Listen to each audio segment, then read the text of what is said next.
হিয়া কালকে যাকে না চিনে জামাইজান বলে মেসেজ দিয়েছিল সেই ছেলে যে তাদের বাসা ভাড়া চাইতে এসেছে সেটা হিয়া এখনো বুঝতে পারেনি।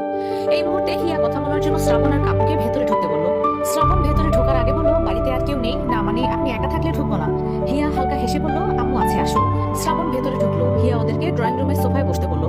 শ্রাবণ আর কাপু দুজনেই পাশাপাশি বসলো। হিয়া ওদের সামনাসামনি বসলো। শ্রাবণ হিয়াকে বললো, তাহলে আপনার আম্মুকে ডেকে আনুন, আপনার আম্মুর সাথে কথা বলি। হিয়া গাছাড়া ভাত নিয়ে বলল, তাকে দেখে কি হবে, বাড়ির মালিক আমি, আমার সাথেই কথা বলতে হবে। আর আপনাদের মধ্যে কে বড়?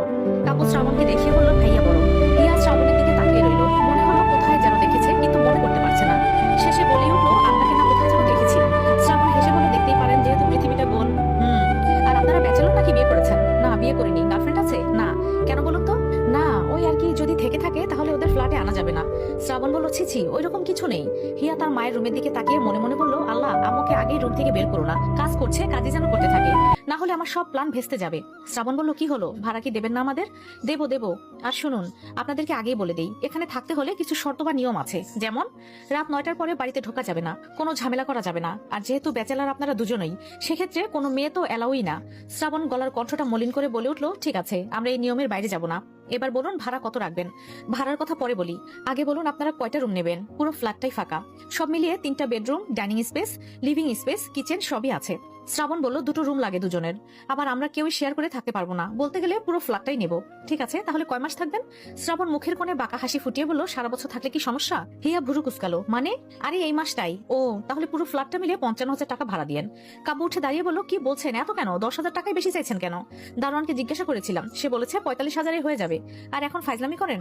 আমাদের এত বড় বাড়ি থাকতো, আপনার এখানে থাকতে এসেছি, এটাই আপনার ভাগ্য। শ্রাবণ রেখে গেল। যত টাকাই হোক না কেন ও এখানে থাকতে রাজি। আর কাব্যকেই এত কথা বলতে হবে কেন? টাকা কি কমাচ্ছে নাকি?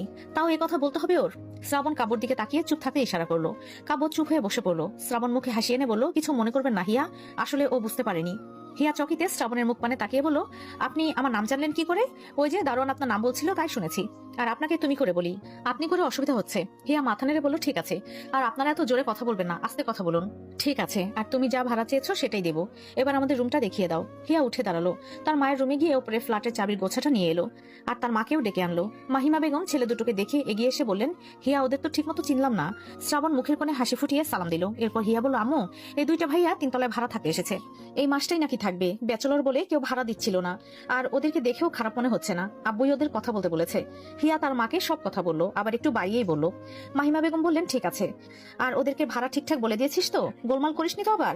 হিয়া মাথা দুদিকে নাড়িয়ে বলল, না না আম্মু, ওদের সাথে গোলমাল কিচ্ছু করিনি, আর তুমি বিশ্বাস না করলে ওদেরই জিজ্ঞাসা করো। শ্রাবণ কাব্যের কানে কানে বলল, দেখেছিস কি অভিনয় জানে? কাব্যর মনে চাচ্ছে সব বলে দিতে, আর বড় ভাইয়ের জন্য কিচ্ছু বলতে পারছে না। আল্লাহ ভালো জানে এখানে কেন এসেছে।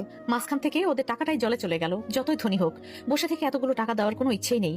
মাহিমা বেগম নিজের রুমে চলে গেলেন, আবার ফিরেও এলেন একটা বড় ব্যাগ নিয়ে।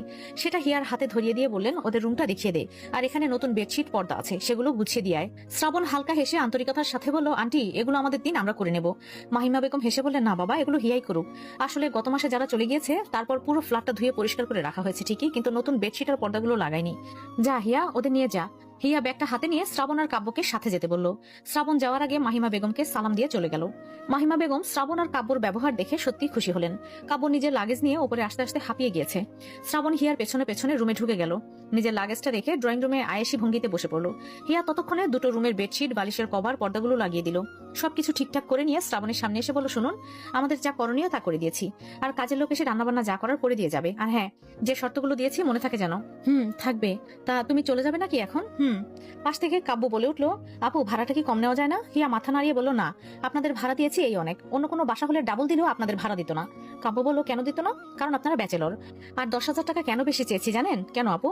এই যে আপনাদের সাথে কথা বলে ভাড়া পাকাপাকি করে দিলাম, এতে আমারও তো কিছু লাভ করতে হবে নাকি? আর যেহেতু সামনে ঈদ। কাব্য গোল গোল চোখে তাকিয়ে রইল, তারপর চলে গেল ভেতরের রুমে। এদিকে শ্রাবণের কোনো হেলদোল নেই, ফোনে মনে হয় কিছু দেখছে। হিয়া তখনও শ্রাবণের দিকে তাকিয়ে মনে করার চেষ্টা করলো কোথায় যেন দেখেছে। এরপর চলে যেতে নিল। শ্রাবণ উঠে দাঁড়িয়ে হিয়ার সামনে দাঁড়িয়ে বলল, কোথায় যাচ্ছ বৌজান? হিয়া তড়িৎ চোখে তাকালো। শ্রাবণের মুখ থেকে এমন কথা আশা করেনি, মনে মনে তো ভালোই ভেবেছিল। তাহলে কি এই ছেলের মাঝে গোলমাল আছে নাকি? হিয়া কথাগুলো আউড়িয়ে কপালে ভাঁজ ফেলে বলল, কি বলছেন, আপনার মাথা ঠিক আছে? শ্রাবণ তাচ্ছিলের হাসি দিয়ে বলল, মাথা ঠিক থাকতে দিয়েছ কি? সেই তো পাগল করে এখানে নিয়ে এলে। হিয়া এক পা পিছিয়ে গিয়ে কঠোর গলায় গলায় বলে উঠলো, কি সব বলছেন? মেয়ে দেখলে এরকম কথা বলতে ইচ্ছা করে? আর কি পাগল করে দিয়েছি? এইসব আজে বাজে কথা আমি একদম অ্যালাউ করবো না কিন্তু। উফ, কি আজে বাজে কথা বললাম। তুমি তো আমাকে বাধ্য করেছো বলতে, আমি কি শুধু শুধু এখানে এসে তোমাকে এগুলো বলছি নাকি? তুমিই অধিকার দিয়েছো। হিয়া রেগে গিয়ে বলল, আপনাকে ভালো ঘরের সন্তান মনে করেছিলাম, আর আপনি আমার সাথে এই বিহেভ করছেন? শ্রাবণ এগিয়ে এসে হিয়াকে ঘুরে ঘুরে দেখতে লাগলো। হিয়ার বিরক্ত লেগে গেল, সাথে সাথে শ্রাবণকে বলল, আমি আগে জানলে কখনোই আপনাদের দুজনকে এখানে থাকতে দিতাম না। শ্রাবণ হিয়ার হাতটা মুচড়ে ধরলো, দাঁত চেপে হিসিয়ে বলে উঠলো, আমায় জামাই বলে তো ঠিকই ডাকতে পেরেছো, তাহলে আমার কথাগুলো নিতে পারছো না কেন এখন? হিয়া হাত ছাড়াতে মুচড়াতে মুচড়াতে বলল, কে আপনাকে জামাই বলেছে? হ্যাঁ, মিথ্যে বলার জায়গা পান না? শ্রাবণ হাত ছেড়ে দিয়ে নিজের ফোন বের করে হিয়াকে দেখালো। হিয়া নিজের লেখা মেসেজটা দেখে ভয়ার্ত চোখে তাকালো। শ্রাবণ হেসে বলল, বৌজান, চিনতে পেরেছো কি আমাকে? আমি তোমার হাতের শরবত খেতে এসেছি, খাওয়াবে না আমায়? আর তোমায় নিতেও এসেছি, যাবে না আমার সাথে? হিয়া ভয় পেল ঠিকই, কিন্তু দমে গেল।